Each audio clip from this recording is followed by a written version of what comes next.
being asked to prove this statement, and it doesn't say, but we're going to need to use proof by induction. So first thing to do is to check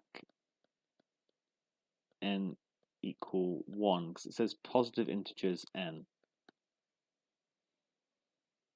Then m to the 1 is going to equal 1, 0, 3 to the 2 squared minus 2, 2 to the 1, which is 4 minus 2 times 3, that's going to give me 6.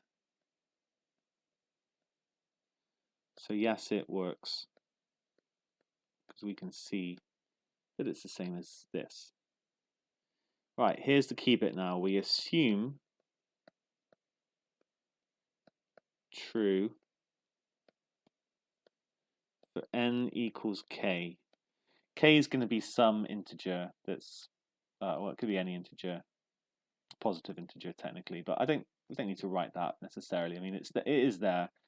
So that means we can write down that 1602 to the k equals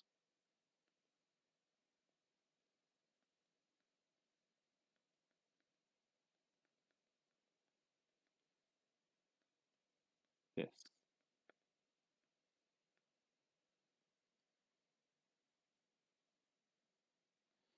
Now, this is kind of in brackets really, but show that true for n equals k plus 1. If we can show that it follows from n being true for n equals k, that it's true for n equals k plus 1, then we're done. That's the idea behind proof by induction. So we're trying to show that 1602 to the k plus 1 is equal to 103 to the k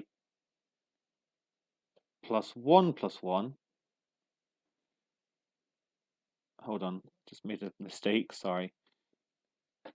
2 to the k plus 1 minus 2. Okay, I've just replaced my k by k plus 1, and then 2 to the k plus 1. That's the aim. So let's go for it. We've got the 1602 to the k plus 1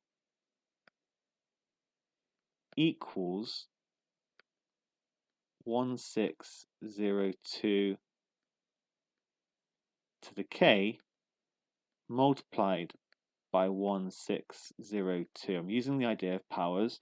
You can have these the other way around and it will still work. I actually think it's slightly more trickier to do it the other way around. I'm not going to do it here. You will get the same result, but I'm going to go for it this way. So now what am I going to do is I can replace this bit I'm highlighting in green by our assumption, this here.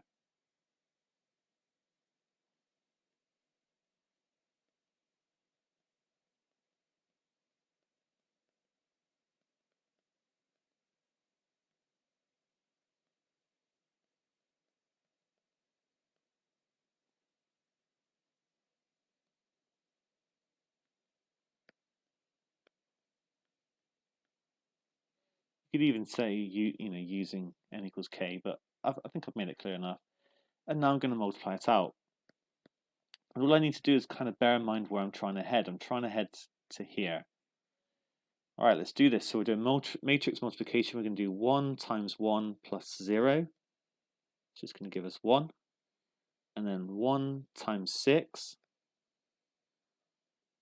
plus 3 to the 2k plus 1 minus 2 times 2.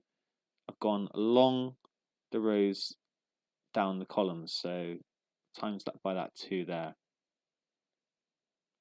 And now we're on the bottom row, it's going to be 0 times 1 plus 0, so that's going to stay as 0.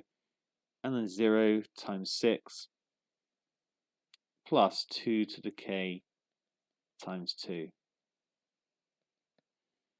Right, this is great because the bottom one's already sorted. That is 2 to the k plus 1. We just need to kind of sort this one out, which we can do. Just looking at it, I've got to deal with that 6. It's probably worth expanding it out first of all.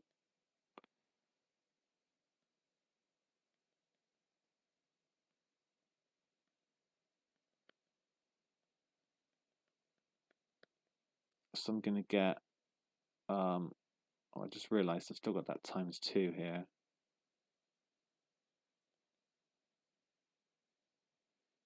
So I've times through by the 3. I should have times through by the 2 as well. So actually I'm going to change that to, sorry, my bad. I'm multiplying all of this out. So I'm going to do 3 times 2 first of all, 6, and then I'm going to times 3. So it's going to be 6, and then it's going to be minus 12 here. Okay, you can put in an extra step if you prefer. And then the bottom is 2 to the k plus 1, which is how I want it.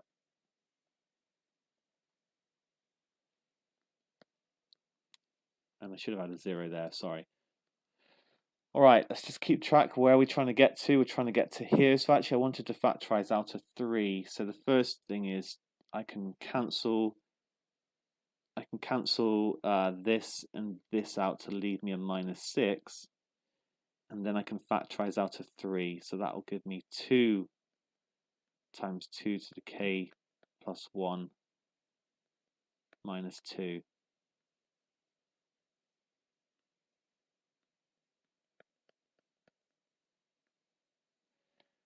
And this is looking great now because I've almost got the k plus 1 because when I times by the 2, I can add 1 to the power.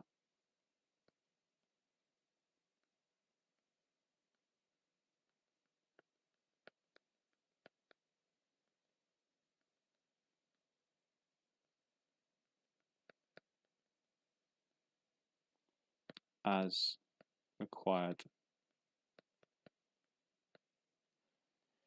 Just a finishing conclusion is needed. So basically n equals k true implies n equals k plus 1 true. Since n equals 1 true, then statements